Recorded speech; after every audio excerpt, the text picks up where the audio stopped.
On today's show, the Hawks remain winless in Las Vegas, but it was a close one. In fact, it went to overtime, planning to get to about a Friday night basketball game, plus some injury updates and more, and all of that is coming up.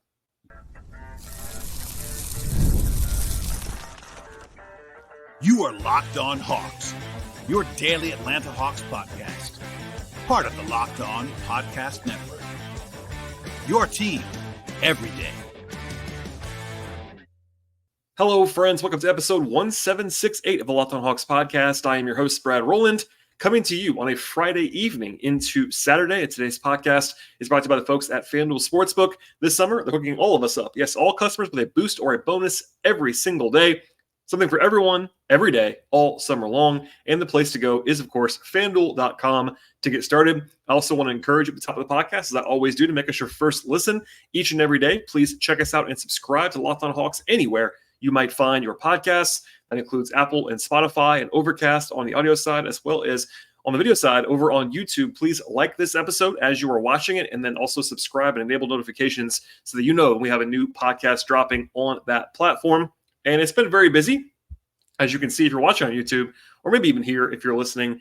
I am back at home. So I saw the first three games and practices, etc., in Las Vegas, flew home on Thursday, and we'll close out the week at home. But wall-to-wall coverage, basically, from Vegas and now back here. Of the first three Summer League games, I did a podcast in between games last week. We have, of course, all kinds of draft stuff back to the end of June, free agency talk, trade talk, etc. If you're a new listener, plenty to listen to in the last 3-4 weeks on that front. And then the Hawks play again on Saturday in their Summer League finale. I'll have a podcast after that game as well. But the Hawks lost in overtime fashion on this Friday evening. In fact, it was the target score overtime period.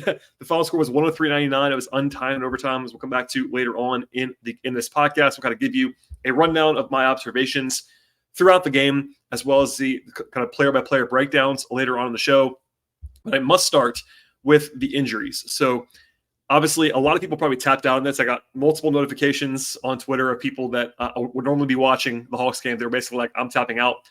I don't necessarily blame you, but one of the reasons I do the show in the format that I do it is that people can not watch the game if they have to or want to, and then catch up with the podcast. So if you know anybody like that, please pass this show along to them. But injuries have unfortunately been a big theme of the week for Atlanta out in the desert. Of course, on Wednesday in their last game against the Lakers, the Hawks did not have Zaccharie Risacher, the number one overall pick, or Dylan Windler, as they're ruled out before the game. Risacher with a contusion and Windler with an elbow injury. And then Mo Gay, last year's second-round pick, got hurt during the game. So tonight, before tip-off, it was released by the Hawks to some of the media folks, including me, that Risacher was going to be out again with a right quad contusion. And then Mo Gay was also going to be out with the hip contusion that he suffered in the game on Wednesday. So in total, I would argue that the four most interesting players on the Summer League roster, four of the last five draft picks, and then honestly, all five of them, if you include Seth Lundy, who was never going to play in Vegas because he is also hurt. So the last five draft picks from the Hawks, 3 last year, 2 this year, Risacher, Gay, Bufkin, Jurisic, and Lundy, all 5 of them are currently injured to some degree right now. The Hawks still had 2 roster guys, and EJ Liddell and Keaton Wallace, to obviously gives people some stuff to watch that actually is relevant for this coming season. Plus, Windler is a NBA-level player who came back after missing Wednesday's game, but still a pretty tough roster situation for this Hawks team in Las Vegas, and I know people kind of tapped out. I understand that. Also on that kind of related front, the Hawks actually had their assistant, Steve Clyde, getting some extra kind of head coaching reps during the game today. You might have seen him standing up and talking to refs and players, et cetera, in the normal head coaching spot. Ronald Norred, who I've been talking to all week, is the Summer League head coach. He still was today. He was there in coaching, and they wanted to get Clyde some extra reps and some good experience, which actually happens a lot during Summer League, so nothing really changed there. Also on the Bulls side, Modest Buzelis, a lottery pick, who the Hawks at one point worked out before the draft, didn't start for the Bulls. Ended up playing in the game, which was a little bit strange, but he had some flashes. He was also not very efficient. He was actually 417 on the floor. He was not very good in this game overall. But there were people online before the game started that were joking or not so joking about Risacher, quote-unquote, ducking Buzelis, which is very funny because Risacher also missed the game on Wednesday in which there was no one comparable to him on the court. But Buzelis is a very confident guy. He said on the record a few times that he thinks he's the best player in this class. And then they are, of course, similar size. Risacher and Muzelis, there would have been some crossover there, I'm sure. And I'm sure people didn't necessarily dive into all the deep nuance there. Just kind of saw Risacher is going to be out and Muzelis is going to be in. But I'll just say this very plainly. Obviously, Risacher was not dunking Muzelis. It's a very silly thing to talk about, even if it was joking on the internet. But while I'm here, Risacher got, I guess, him not playing again created some questions for me after the game. As I record this podcast at like 9 p.m. Eastern time or so on Friday, I've been talking to people that are still in Vegas around the team, and no one has officially ruled him out for the week. And by the way, the rest of the week is just one more game now. They'll only play once on Saturday no matter what. And no one's ruled him out at this point in time, so there's at least a chance he plays on Saturday. This is now me talking. My personal thought/opinion is that I'd be surprised if he played. You don't often see a top pick that misses 2 games in a row then come back in Summer League. Generally, if it's more than a one-game thing, they're going to just sit him the rest of the way. But listen, it could be a situation where they just want him to play one more time. I don't really know at this point. And also, there is no real indication that there's anything serious about this injury whatsoever. Now, it's an actual injury, or they would have played him, because they could just rest guys. Like, you don't have to make up an injury to rest a guy in Summer League. You could just say he's resting. That would not be a big deal at all. But so obviously, it is a real injury. It's a contusion. But this is pretty obvious. But it goes without saying almost that there's no reason at all to push things whatsoever. If there was any question at all, they would have ruled him out already. And honestly, if there was any question at all about it being like more than a day or 2, 3, 4 day injury, they would have ruled him out back on Tuesday or Wednesday. So doesn't mean he's going to play on Saturday, but if it was a real serious injury, like what happened, obviously not quite as bad as breaking your foot like Risacher, but they would have just ruled him out, and they haven't done that yet. So TBD on whether he plays again. But it's not like they have to grandstand here to try to fool opponents in Summer League or kind of play the weird game of like, will they or won't they? He could play, I guess. We probably won't find out until Saturday afternoon if things have gone according to plan so far for this Hawks team. But clearly everyone wants to see him play. I wish he was playing too, just from my own observations purposes. But he's still been around the team. TBD on Saturday. Same with Moguet. I haven't heard either way on Moguet, and we'll see if he returns. Obviously, Buffkin and Risacher are going to be out regardless. Anyway, as for the actual game today, I'm going to save my kind of running thoughts in a second for the observations part of the podcast. The Hawks have now lost all 4 games in Las Vegas. They're 0-4 by a total of 14 points, which is actually pretty crazy. All 4 close games. This time around, it was the defense and the turnovers that caused this loss for Atlanta. As a sneak peek here, the Hawks had 26 turnovers in this game. The Hawks lost this game despite shooting 50% from the field, 46% on real volume from 3, and 81% from the line.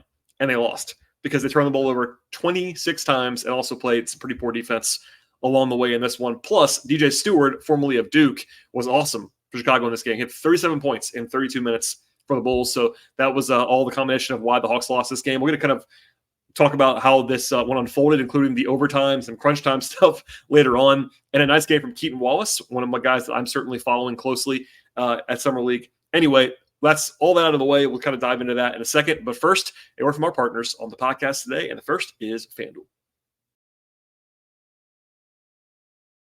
Today's show is brought to you by FanDuel Sportsbook. And summertime means baseball, basketball, and so much more. You can bet it all at FanDuel Sportsbook.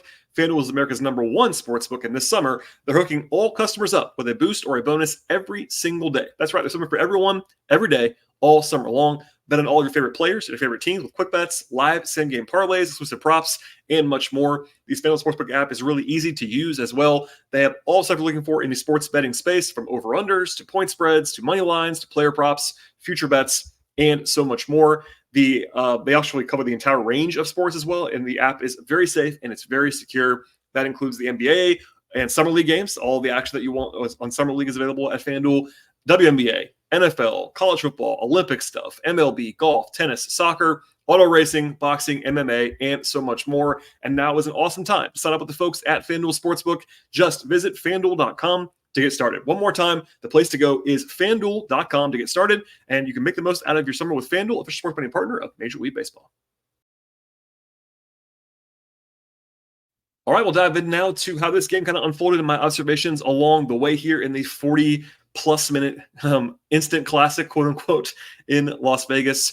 The Hawks ended up starting Keaton Wallace, Dylan Windler, and EJ Liddell, as you might expect. That's the 2 roster guys, Wallace and Liddell, and then Windler finished last year on the 2-way contract. They were the 3 guys you would certainly expect to start in this game, given all the injuries. They were joined by Moses Wood on the wing, and then Rob Baker has been starting at center most of the week. Wood made a couple threes in the first half. Of note, he defensively struggled, I would say, in this contest. The Hawks were down for the lion's share of this game. It was 12-4 at the beginning of the game. They had turnovers at the beginning of the game as well. There was a nice 3 by Keaton Wallace early in the game. There was much more of that to come. But the Bulls were hot from 3. They made 4 of their first, I think, 6 or 7 threes in this game. Rotationally, it was Jordan Bowden as the first guy off the bench, and he actually had a huge game for the Hawks. He was their second leading scorer with 18 points in this one, but he played early and often. And then it was Nick Ongenda made his summer debut as the backup center in this game. He actually got dunked on, or at least dunked around by Buzelis early in the game. But after that, he settled in. Actually thought he was pretty good overall, by the way, because I had not talked about him just yet. He played college basketball at DePaul and then played for Utah's G League team last year. And I would say he could be a guy possibly in College Park. He's certainly a G League level player, if not higher. He actually was pretty good in this game, I thought. And then it was Jarkel Joyner as the backup point guard, and then Miles Norris as the backup 4 in this game. I believe everyone other than Mokhtar Gay appeared in a Summer League game so far in the first 4 games that was on the Hawks roster. The Hawks were down by as many as 15 points in the first quarter. They got it back a few times to get it back within like 6 or 7 at one point. Also, EJ Liddell managed to play the entire first quarter, only 7 minutes of his first quarter play, but without taking a shot, getting a rebound, or getting an assist, which is not something that you would often see for a guy who's on a full contract. Like the Hawks were just kind of ignoring him for whatever reason. He was not a high usage guy in this game overall. I thought he played fine, just didn't really have too much going on. They did get him more involved in the second quarter. He got to the line twice pretty quickly in that quarter, got to a little spot in the lane with a 5-footer off the dribble on a pretty strong, like one dribble move to the middle of the floor. Also a nice vet play on a rebound where he threw the ball off of a defender on the glass, kind of just one of those experienced little things that he, as a guy who was a veteran college player, et cetera. Wallace was really good. Again, hit 3 threes in the first half. One of them to kind of cut the lead down to single digits late in the first half as well. But the Hawks not in the first half very well. I will have to say this, shouts to the Summer League officials. It's never very good, to be honest with you. But they called a foul like at the buzzer and then had a full review to go into that. So not only did this game go to overtime, they also had a review that was like very ill-timed in the first half. So it's a pretty long Summer League game. Anyway, Hawks were down 16 points at halftime in this one. Now, other than Wallace with 10 points and 4 assists, there wasn't much going on there. They did shoot the ball well, as they did the entire game in the first half, but they actually committed a bunch of turnovers, 13 of them. They got the rebounding battle lost. They gave up too many free throw attempts, and then the Bulls shot the ball well. And I think defensively in the first half, it was pretty darn rough, in particular in the second quarter for Atlanta in this game. There is more that we'll get to on the second half of this thing before we actually turn it over to the player stuff. We'll kind of dive into that now. Early on in the second half, it was not very pretty, let's just say. More turnovers. They did find a little bit of footing after Wallace had a bucket and Wither had a 3-point play. But they shot it well still, as they did the entire game, but they kept kicking the ball around. So here's my favorite stat, or I guess least favorite if you're a Hawks fan. They had 22 turnovers in the first 28 minutes of this game. So that's 22 turnovers before the end of the third quarter in a game with shortened quarters. So that will get you beat all day long. That allowed the Hawks to get down by as many as 21 points, and that is really the reason they lost. Now, they came back. They could have won it in regulation. They could have won it in overtime, but the reason why they lost was they just couldn't take care of the ball and for the first 2.5 quarters. But then Jordan Bowden got going. He had a personal 6-0 run to get the lead down a little bit, to get back within 7. They were down 8 at the end of the third quarter, and then they opened the fourth quarter on an 11-0 run to take their first lead of the game. They forced 4 turnovers defensively in that period that helped to lead to some easier buckets. And then Ongenda had a pretty massive dunk actually off of a lob by Joyner over someone on the Bulls that made the NBA.com highlight reel, I believe. But that was mostly led by the bench. The second team, the plus minus was very heavily sort of tilted toward the Bowden, Norris, Ongenda lineup. And that worked out very well for them. But overall, it was a 35-13 run from the Hawks to go from down 21 to take the lead in the fourth quarter. The Bulls did throw a counterpunch. They were kind of back in control a little bit after that, but Wallace scored 4 straight points. The big key, again, was the turnovers, but when the Hawks stopped turning the ball over, so they had 22 in the first 28 minutes and only ended, I use only in quotes here, with 26. So they only had 4 turnovers in the last, 12 minutes or so, including 1 turnover in about an 8-minute period. So they stopped turning the ball over, and the results improved drastically, as you might imagine. They did close with the starters for the most part, although Joyner was in there as the kind of on-ball guy in place of Wood. They did kind of play Wood and Agenda a little bit at the very end in place of Baker when they needed a shooter out there with Wood. But it was close the entire way. I mentioned Stewart before from the Bulls. He was so hot in this game. He had 8 threes, 35 points. 37 points. He was just fantastic in this one. But Wallace got kind of back and forth with him in a positive way. Joyner had a couple of nice defensive plays. There was one where he forced a half-court violation with his ball pressure. I know Ronald Norred has been glowing about Jarkel Joyner's defense all year long. I will note here that Norred kind of played that way at Butler, and they're very similar side. I'm sure he sees a little bit of himself in Joyner. Windler missed an open three that could have given the Hawks the lead late in the game, but they were actually down by 4 with like 40 seconds to go into a timeout. And then Wallace hit a three. That was a huge shot. And and because they made it so fast, they didn't have to foul, which was very helpful. Then they got to stop finally. On the other end, they miss a look at a three to Joyner, but then Agenda had a huge rebound, kicks it out to Jordan Bowden, who buries the three to give the Hawks a 2-point lead with 4.5 seconds left. After that, there was a timeout. Then there was sort of a deflection on the inbounds pass and a loose ball, but Joyner got a little bit overzealous and got called for a loose ball foul against Stewart. I thought it was a pretty soft call, to be honest with you, given the way that it was officiated the entire way through. It was kind of a scrum situation. And that kind of decided the game in some ways because Stewart gets to the line. They were in the bonus. He makes both. They tie the game, go to overtime, and there you go. The Hawks had a chance to win it, actually, in regulation briefly. They threw a lob to Agenda, who could have either probably tipped it in or gathered and went straight up. And he did neither one of those things. He kind of tried to do a little bit of a move. Anyway, didn't work out well for the Hawks in regulation. And then overtime, this year they actually changed to the even ending, basically. So it's a target score. It's essentially first team to 7 points in overtime of this game. They traded threes to begin the period, so both teams were kind of like down to like first to 4 after that. Then they fouled Buzelis, who made both free throws. Then Joyner missed a shot.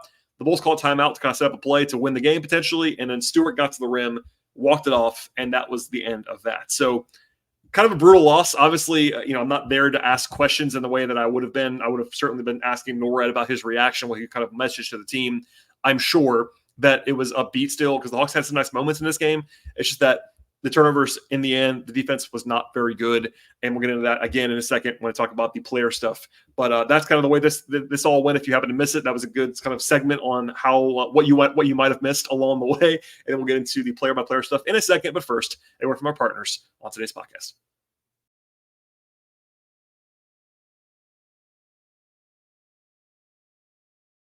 All right, one more look at the overall stats in this contest.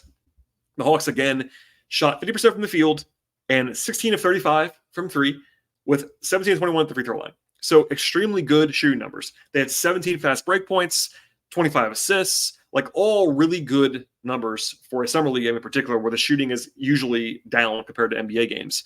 But the turnover margin was not in their favor. In fact, they did force 19, which is really good, but they turned the ball over 26 times. So they lost the possession battle. The Bulls ended up taking 3 more shots from the field and 8 more free throw attempts. So basically had an extra 7 possessions. And in a game that went to overtime, that kind of ended up being the difference. And I will say defensively, the Hawks were not very good in this one.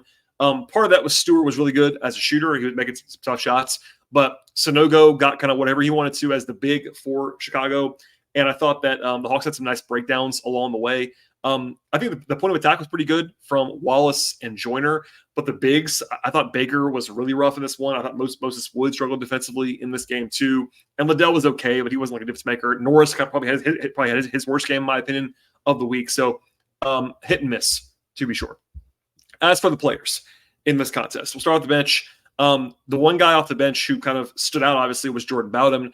18 points in 20 minutes, hit 5 of 7 from 2, 2 of 5 from 3, 3 assists, 3 rebounds. He actually scored really well in the G League last year in College Park. So, like, he's not a zero player by any means. Like, he played in the SEC at Tennessee in college, was a productive G League player. So, like, I'm not surprised. He'd been a little bit off the radar coming into the night, but he actually played very well in this game. Was one of the big reasons why they were able to kind of get back in this game along the way. Joyner, after a big game offensively as a scorer on Wednesday, was not that way. In this one, 7 points on 6 shots. Did have 8 assists, though. And then defensively, his defense on the ball has been pretty impressive all week long. But offensively, it was kind of rough other than the assists for Joyner in this one. Norris was kind of quiet, 6 points, 4 rebounds in 14 minutes. Agenda, I thought, was good, though. 5 points. Did have 7 fouls, which is a lot of fouls in 19 minutes. 2 blocks and a steal to go along with 4 rebounds. I think it was fine, honestly. It wasn't like he was a game changer, but certainly looked the part of a decent backup big in this setting. Rob Baker, 9 points, 5 rebounds, had some missteps defensively for sure. It's been a rocky week for him. I think he was actually pretty decent in the G League last year, but he's not been very good, I don't think, overall this week. And then Moses Wood hit 2 threes early and kind of did nothing else the rest of the way. Defensively struggled pretty mightily, I thought, along the way in this one. And then finally, the guys who kind of matter a little bit more. Windler actually shot it really well. 17 points, 7 rebounds, 2 assists. He was actually 2 of 2 on twos and 4 of 7 from 3. If anything, more volume would have been good for him. I think Windler is a very overqualified summer league player. Like, he's in that weird spot right now where he can't be on a two-way because of the way the NBA rules work. He's too old to be on a two-way, but he also is like very fringy as far as like being on a roster. So I think Windler's like right there as like a 15th, 14th man on an NBA team would be totally fine. Like, he's a really skilled player, good rebounder, good shooter, just a little bit limited in some ways, but played well in this game after a 1-game absence on Wednesday. Liddell, as I said before, was really quiet in this game. 9 points on only 4 shots from the field. Got to the line 4 times, but very low usage. Like, I don't think of him as a high usage guy in general. Someone was asking me today, actually, what the role might be for Liddell on a like NBA team. Number one, I would say, as of right now, he's not going to play very much in my estimation on the NBA team, but he is on a guaranteed contract. But I think that mostly he's like a relatively low volume power forward. He can shoot it a little bit. Did make his only 3-point attempts in this game. A decent enough defender, not great though, but he's kind of a big defensively. Like, he's a rim protector, but not really a good space defender necessarily. Good rebounder, like physical guy, but kind of very limited plug and play on the bright side, but not someone you're going to like run a ton of stuff for. So there you go. And then Keaton Wallace was the best player, I think, in this one. 22 points, 7 assists, 2 steals for Wallace. He was 2 of 4 on twos, 5-7 on threes, 3 for 3, 4 for the free throw line. I talked about him a little bit more when the Hawks signed him to the two-way, I guess about a week ago now. But Wallace is a good enough shooter. Like, he's not a dynamic shooter, I don't think, but he's certainly not like, I've used this comp before. People kind of asking this during the week, like him versus Trent Forrest. I've kind of gone back to that. The difference there is that Trent might be a little bit better defensively, but Wallace is a much more dynamic shooter than Trent, which is kind of the crossover there. But two-way contract guy, like, I am predisposed to liking Keaton Wallace for sure with the way he defends. But he can handle the ball. He can run a pick and roll. He can play a little bit point guard. He's more of a combo, I would say, offensively, but certainly can shoot it, can defend, and I like the way he looked in this game.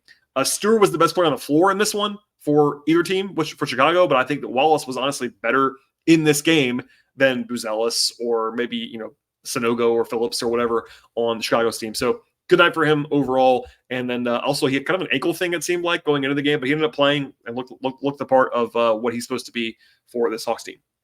All right.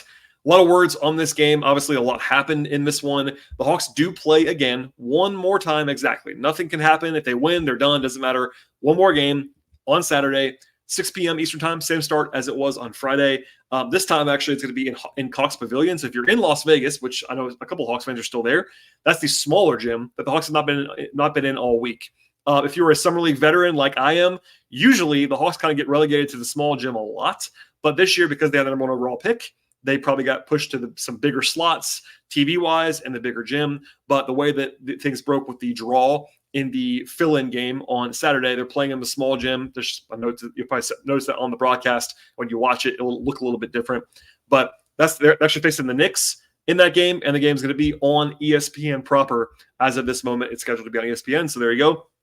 And then I'll have a podcast after that game, and then it's full-on offseason mode from there, because the Hawks will not play a basketball game again for almost 3 months until preseason stuff starts in October. But as a reminder, if you're a new listener, I'll just say this: I don't go away. A lot of podcasts kind of go dark in August, September.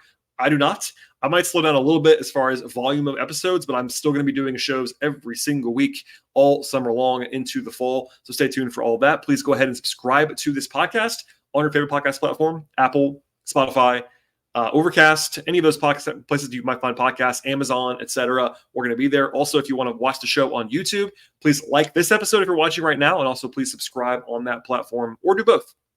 Also, if you're trying to support the podcast, the best ways to do that is to subscribe, download multiple times, support our sponsors as well. It definitely helps the podcast. And then, of course, telling your friends and family about the podcast as well. Follow the show on Twitter at LockedOnHawks. Follow me there if you want to at BT Rowland. And then I also do some extra podcasting stuff. I guess like some audio sharing more than anything else, and then writing at patreon.com/BT Rowland. So thank you for listening to the show, everybody. Hopefully you enjoyed this week. Enjoy the rest of your weekend. And I will have a show at some point, I believe on Saturday night into Sunday. So stay tuned, and we'll see you all next time.